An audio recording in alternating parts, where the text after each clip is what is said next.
For as long as the galactic concordance had existed, humanity had been a curiosity, dangerous in theory, but always surprisingly willing to negotiate. Their homeworld was classified as a death world of the highest order.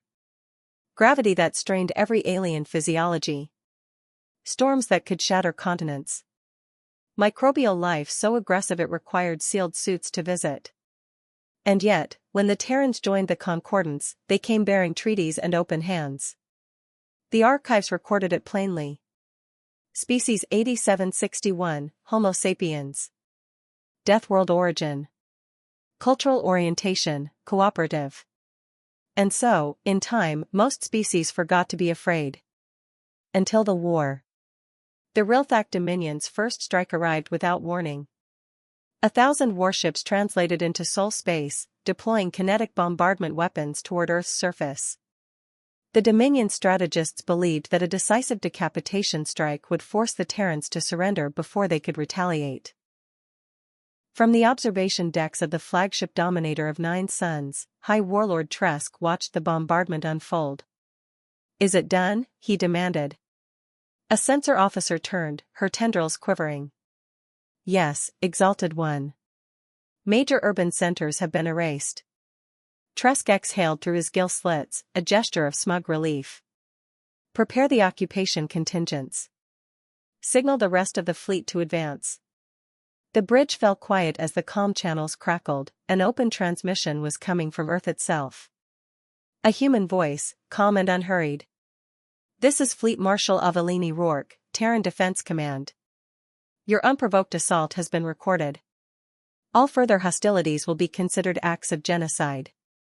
Tresk bared his fangs. "They dare to threaten us?" The voice continued. "We have refrained, for centuries, from demonstrating the full measure of our capabilities. You have mistaken this restraint for weakness. This was your error. Now you will learn." On the Dominion's tactical displays, new contacts began to appear.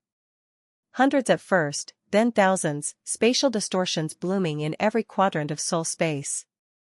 Tresk leaned forward. "Identify those signatures." "Unknown," the sensor officer whispered. In orbit around Neptune, vast black holes emerged from stasis.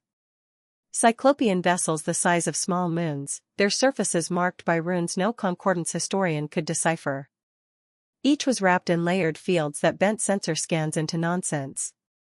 Closer to Earth, the first Terran warforms ignited their engines, spearhead-shaped ships of polished obsidian, bristling with weapon arrays never seen in any known registry. And within minutes, the Dominion's fleet began to vanish. The Terran warships did not broadcast demands. They did not negotiate. They unleashed energy beams that lanced through battleships as if they were fog. Swarms of microdrones bored into armored hulls, dismantling war machines molecule by molecule. On the bridge of the Dominator, Tresk watched in horror as the largest of the Terran dreadnoughts came into view, its surface pulsing with a lattice of crimson symbols. "Withdraw," he shouted. "All ships, withdraw." But there was nowhere left to run. In the council chambers of Nemus Spiral, real-time feeds flickered across 1,000 holoscreens. Delegates of every species, Solari crystal sages, Uvas swarmbrokers, the reclusive Yolani seers, watched the slaughter unfold. For generations, they had believed the Deathworlders civilized themselves. That humanity had been tamed by diplomacy and trade. But the Terrans had merely been patient. Fleet Marshal Rourke's final transmission to the Dominion was broadcast on every frequency. "This is the price of your arrogance. This is the shape of our true power. Never again presume that our gentleness is all we possess." When the last Dominion ship disintegrated into a cloud of glittering debris, the transmission ended. The Terran dreadnoughts did not pursue further. They simply returned to their silent orbits. The system was closed once more. Weeks later, when the first timid reconnaissance probes dared to approach Sol's border, they found only wreckage, scattered hull fragments of the Dominion's fleet, drifting like a graveyard monument. Archivist Ellen of the Morellan Enclave later wrote, "No treaty, no policy, no council decree will ever erase the memory of that day. The Deathworlders had offered peace. We had called them tame. But when their patience ended, the galaxy discovered what they had always been. In the following centuries, every species taught the story to their children. They called it many names: the reckoning, the great correction, the end of arrogance. But across every language and culture, it was remembered the same way. The day the Deathworlders stopped pretending to be gentle, a legend no species ever forgot.